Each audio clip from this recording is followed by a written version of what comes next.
So today we're going to get an honest story of DEI. There's some successes in this story, there's some challenges, and this is all in the context of an area with lots of ideals in theory, but how does it work in real life? And here we are in the HR Hub podcast with me, Andrea Adams. Keep listening to learn about this and anything you want to know about HR. You can also find me on YouTube. Today, my guest is Carla Yudhishthu. Carla is the Chief People Officer for Mineral, which is an HR company providing compliance and organizational health software and services. They are sincere in their DEI efforts, supported in large part by Carla, and they've had their challenges and their successes, and they are still on the journey. Hi, Carla. How are you? Hi, Andrea. I'm fine. How are you? I'm great. And I'm looking forward to the real thing, actually. There's just so much. It goes beyond hot topic. It's almost a heated topic often. And so I'm really looking forward to just seeing and understanding how this works in real life amidst all that context. So can you just start by giving us an overview of your DEIB journey actually and clarify the acronym you use? Yes, I would love to. Okay, so DEIB, Diversity, Equity, Inclusion, and Belonging, is really how we headline the work that we're doing here at Mineral when it comes to our diversity work. And we added the B last year because it really is about belonging and, providing a workplace where anyone who works here feels like they belong. And that they can all similarly experience sort of the value of our culture, what we believe to be a competitive advantage for us is our culture. And we want everyone to be able to experience that in the same way. Hence the B on the B. So I joined Mineral about 3.5, going on 4 years ago. And so just before the pandemic, earmarked largely by the pandemic, I will say. And also, earmarked by the summer of 2020, right? When we all sort of understood better where we were as a nation, for sure in the U.S., but just the awakening, that we kind of all went through in the summer of 2020 when it comes to where we are with diversity and how we view this in our country. And so I had been at the company about 7 months when summer 2020 started unfolding. And, the first thing that I did after the George Floyd, death was, I just want to understand where are our Black employees. I want to be able to reach out to them. We're also remote. I had been here a month before the pandemic and I had met a few people, but certainly not all of our people. And I just wanted to reach out and say, I'm thinking about you. Are you okay? And and I quickly realized that not a lot of work had been done in the area of diversity at our company. No one had that list at the ready. It was actually pretty hard to get. We didn't have a lot of self-identification in our system for our employees. Mm-hmm. That's all voluntary, but there'd never been a push for it, gathering that, for instance, right? And it was just, I had not yet leaned into, what are we doing with DEIB, right? Or DEI at Mineral? And all of the things I was dealing with when I came in, and we immediately were confronted with the pandemic. So it was summer 2020 when I kind of said, wow, we have a lot of work to do, when I realized we didn't have even good tracking from a diversity perspective on the demographics of our employees. Mm-hmm. So, you start with some basics, but I went out to find a consultant to work with us that summer to help me just build a little bit of a strategy and some, just really the onset was, how can we just start educating our employees about privilege and unconscious bias and some really basic concepts around diversity. And ended up, the consultant actually ended up joining us part-time. She wanted to join an organization versus be a consultant, because I think she'd been a consultant for a number of years. So she was with us for about 1.5 years as an employee, and we built a advisory council with a dozen or so volunteer employees to just come together as part of a team that would look at what initiatives might we want to start, how do we want to think about increasing our diversity, engaging diverse associates or employees with ERGs. We started a couple of employee resource groups, ERGs, affinity groups. Kind of got some like basics, I would say, off the ground. We also, as a council, made lots of lists of things that we wanted to do. And looking back, right, after, like, hindsight is great, right? Because I look back on some of the stuff that we said we wanted to work on back then, and it was things like community outreach, community engagement, building relationships with, some maybe minority organizations that would help fuel our recruitment and engagement, in the outside of Mineral. When I look back, I think our initial work, some of it was very outward facing versus like work that was going to impact the experience that our employees were having inside the walls of Mineral. And, when it comes to someone who might be different than the person sitting next to them, we were all remote in the pandemic, of course, when this started. But anyway, our employee, after about 1.5 years, she actually decided that the work was very hard. And she actually came and said she was having some health issues unrelated to work, but some health issues. And she said, I'm going to resign. I'm going to take care of myself. And I also have decided I'm not going to do diversity work anymore. And she told me that like a number of people in her network were in that same place. And she said, it's really hard. And a lot of companies got on the bandwagon, right, in summer 2020. And people were feeling, this is what I kind of learned from her, just people were feeling, and I've talked to many people since then, that, companies said, we're going to do this. And, in the summer of 2020, and put some money in, put some resources in. But the making a difference was really hard. And the momentum was starting to get lost, and people were feeling a lot of frustration. And I think we were feeling that a little bit from a council perspective, those 10 or 12 of us that sort of had come together to be on this council.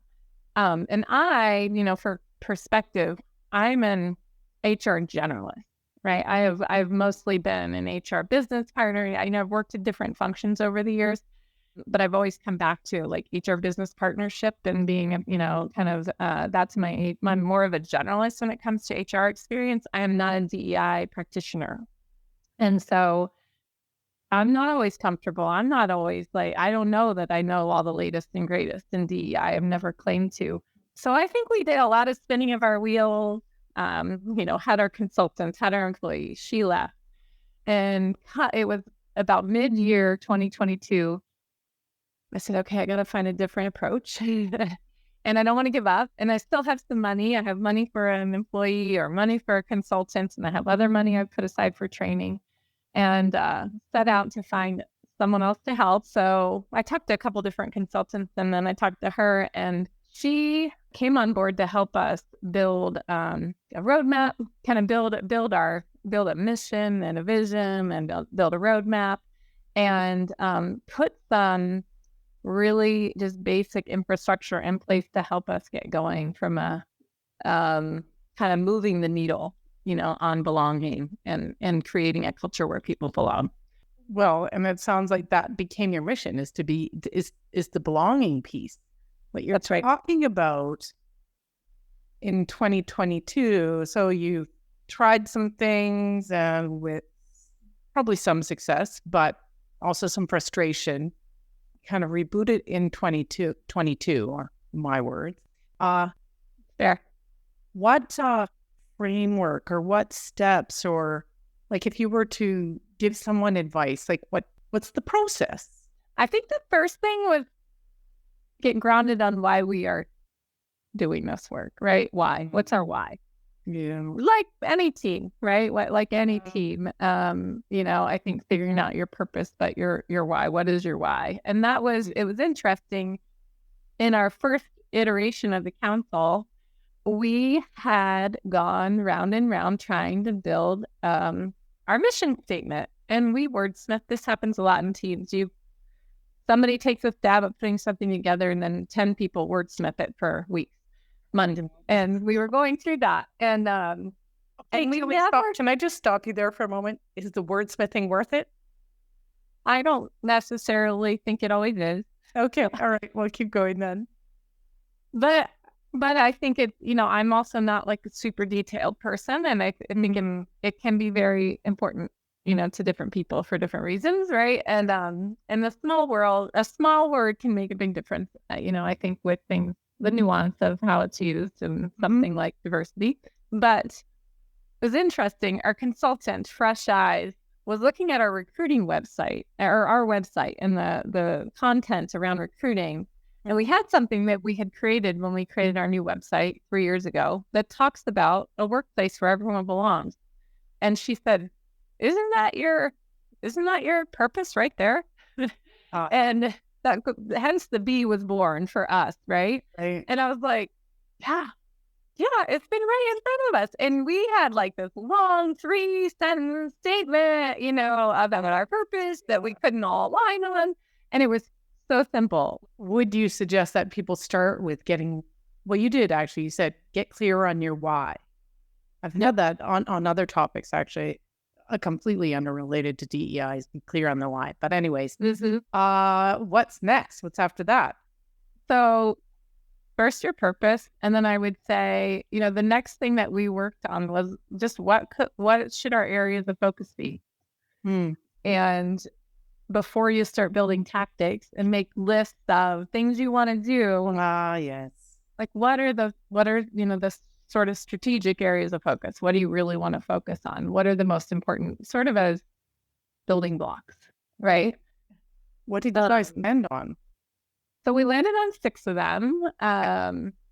Understanding the issues, right? So that's kind of, what's the current state? Look at your metrics. What are the challenges? Why are people leaving if they're leaving? Where do you not have diverse talent? Why don't you have diverse talent? Where do you need diverse talent? What does that diversity look like?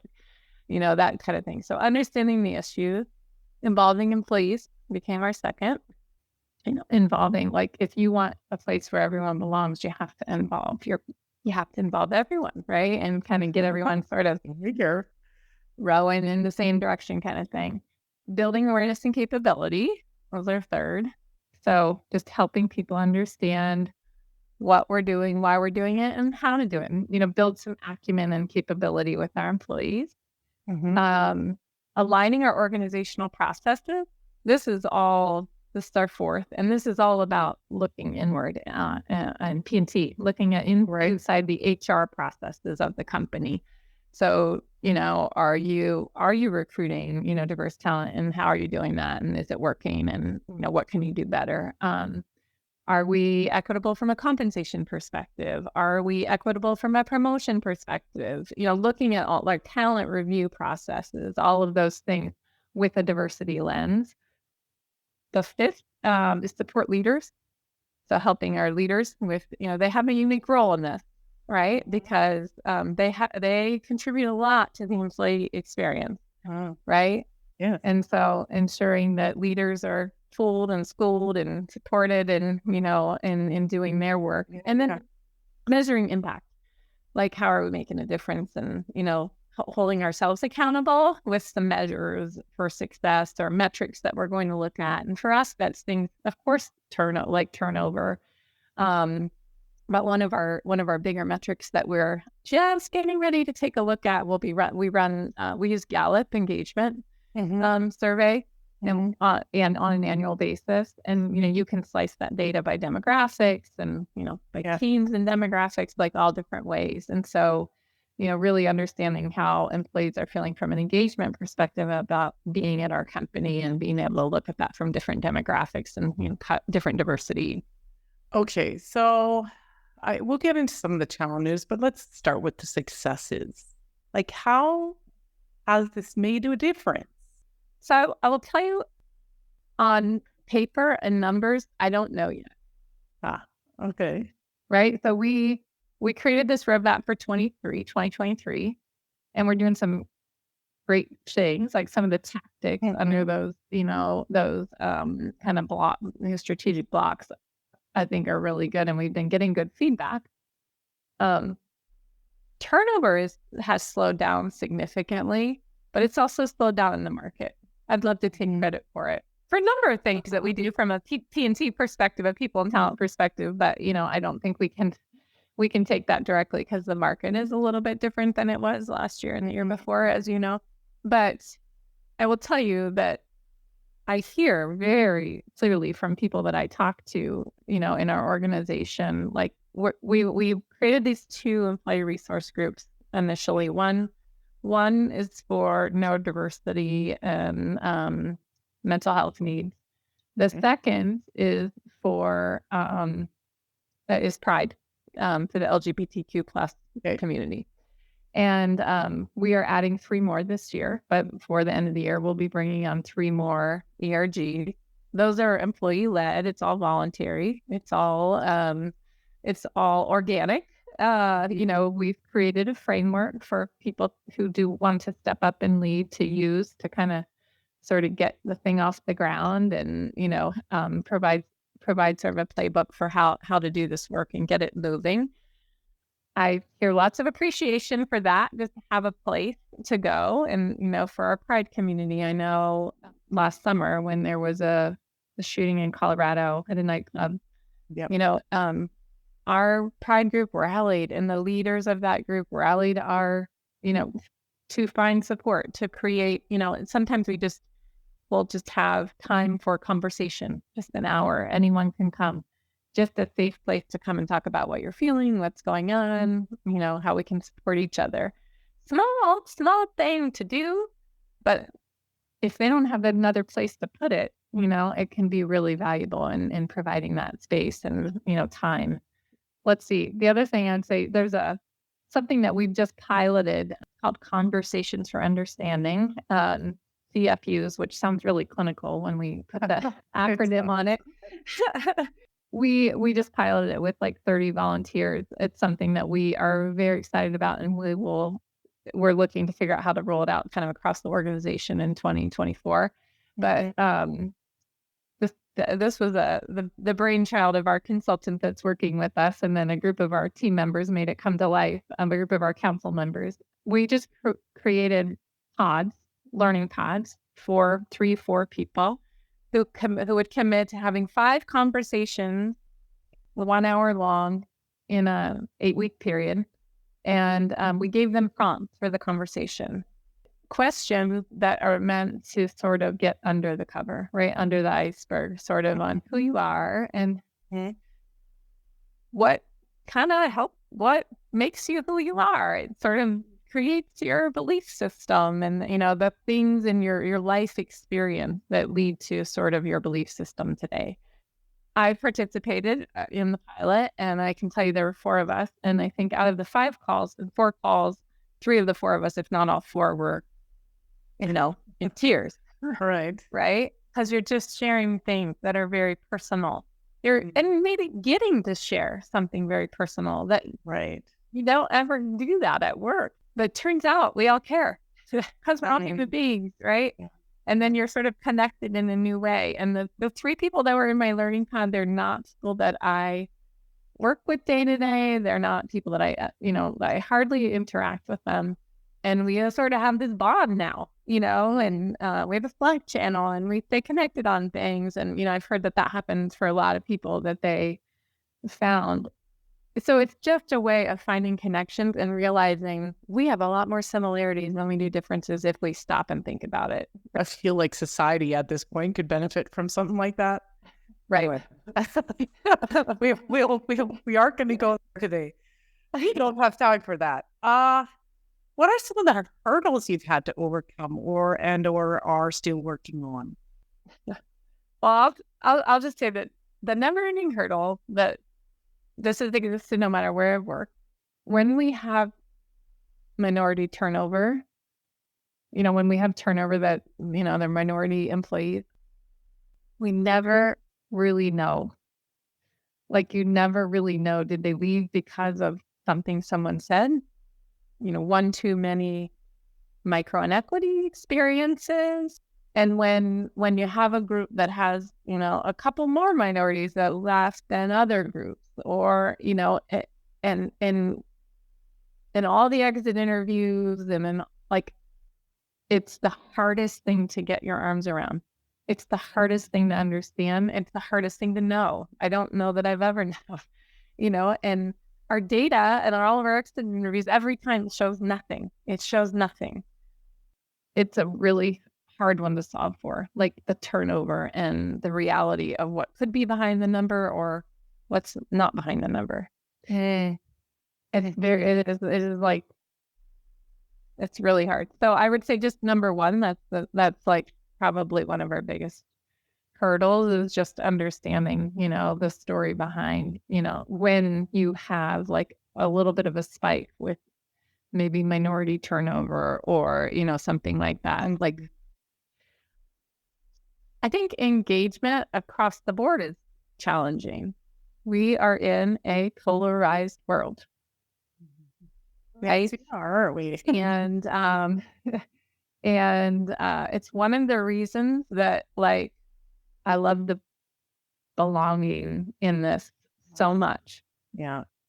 Because it doesn't matter if it's about trying to engage the demographic of like an older employee or a younger employee, right? Or a minority employee, or someone who is neurodiverse and they're learning, or someone. It doesn't matter. Don't you want people to feel like they belong, and like we've invested in you to come work for our company. Like we want you to find belonging here, and it's just really hard to argue with when you're trying to bring leaders along in this and other all of the employees along in this. It's like you can I won't say you can argue about diversity because there's a business case for needing diversity, right? Yes. It's a strong Yeah. business Yes. case. We'll have better results. Yes. There's a strong business case that I don't have to tell you about, but it's really hard to argue with belonging, and what we're going to get back from an engagement perspective, if we can create that experience for people. I'm pretty sure the engagement debate has been settled as well about the value of engagement. Right. Yeah. So for me, I'll be honest, it feels like a field, as it kind of I alluded to in my intro, a field full of idealism, with results that aren't meeting the expectations, maybe of me from, being a mom and female, or from others who are racialized or are neurodiverse or are marginalized for some other reason. What's your perspective on idealism versus results? And maybe they're not idealistic, actually. Maybe they're quite reasonable. However, I know in our world, it feels like idealism. Right. Yeah. Like, is it idealistic to think we have no glass ceiling? This shouldn't be. Are we Right? Right. So, Yeah. I mean, For example, like, yeah. Well, I will say it's the hardest thing, like, for business people, and I like to think that, as an HR professional, I'm a business person too, right? But so I'm not taking myself out of that category. But for, a CEO or a CFO, when I'm putting my budget together, and I'm not saying this happens at Mineral per se, but, in organizations, when I'm putting my budget together and I've got money in there that I want to spend on a diversity consultant and diversity initiatives, and people want to know what's the result we're going to see, right? It's very hard. It's really hard, right? And I hope those Gallup engagement survey results yield good results, right? So that like people, the engagement is strong across all, most of our demographics or whatever. I hope that we can see progress. But they weren't really terribly low before. We've never seen them low since we've been this our third year. You just don't want to see them drop, right? And but something I've said to Nathan, our CEO, as we've just talked about, the challenge of the diversity work is you can't stop.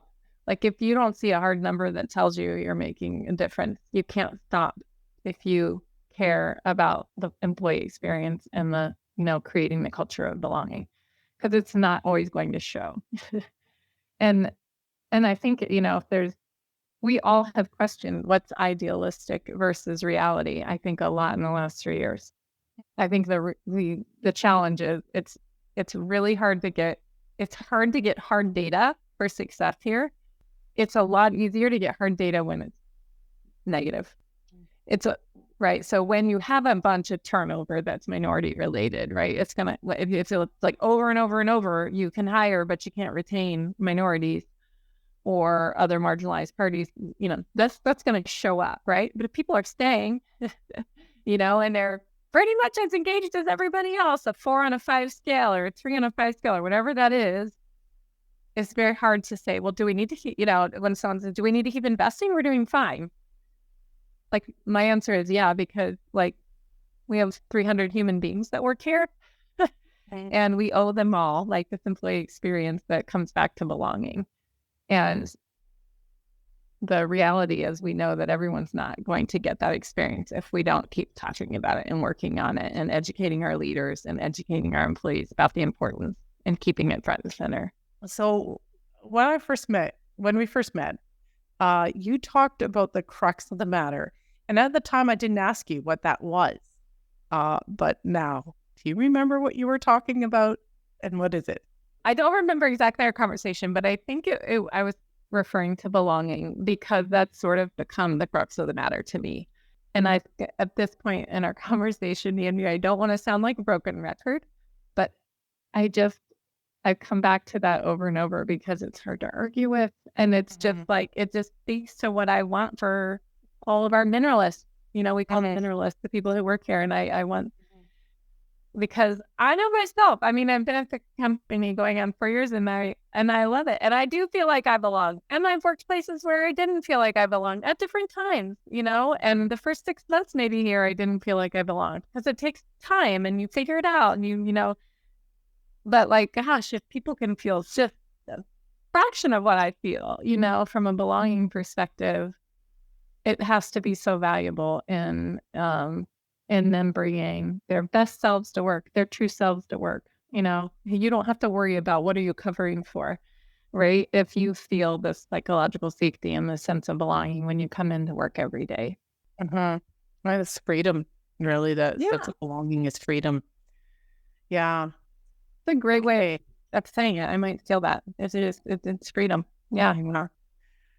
Final question here. What are your favorite resources or sources of inspiration to keep you engaged and doing the work and driving for something different? I mean, I think you can hear sort of what my inspiration is, just if this was my legacy at Mineral, that we were able to build some acumen, understanding, leadership tools, build some programming, right, that can make a difference, and it will change because the things change and new things will get learned, and but if I could leave Mineral, in 5 years, and people can remember that I put a lot of time and energy and heart into building, a culture where people belong, that I would be honored. I have been very inspired by working with Jane, our consultant, Jane Rosenzweig, who's on the East Coast, and she is just a plethora of knowledge and experience and wisdom when it comes to DEIB. She introduced me also to a woman named LaTanya Wilkins, who published a book that is all based on psychological safety and creating a culture of belonging and the leadership. It's about leadership work. Last thing I'd say is just, in the inspiration, and it's our brand promise at our company. And I last year at our leadership offsite, it was the first that we'd had since I'd been here because of the pandemic, right? But we had 70 leaders together, and I kind of got on a little rant about our culture, and I had the mic and the stage for a minute, and just about we have been certified as a great place to work over and over, and we've made lists, and we've done all that work, and it's it means nothing if our people are not here telling us that they feel it, and you can do a lot of work to get on different lists. right? I've learned a lot about that in the last 4 years too. I don't want to be on a list that we don't belong on. But when we get on it, we belong there, and it's our brand promise, and we have to deliver on that, and, our values and, kind of, if we're serving other small and medium-sized businesses in the area of HR compliance and organizational health, like, we got to walk the talk and talk the talk and do, do as we say. And so, I think it's just critical for who we are that we deliver on this. Well, thanks, Carla. I genuinely love that. And I was touched by that because really inspirational for HR professionals about the true and honest difference we can make, at work, but in people's lives. Like, doesn't sound nearly as good when I say it as when you say it. But anyway, we have reached the end of this episode. Thanks for listening out there. We will catch you next time. I talk with another insightful guest.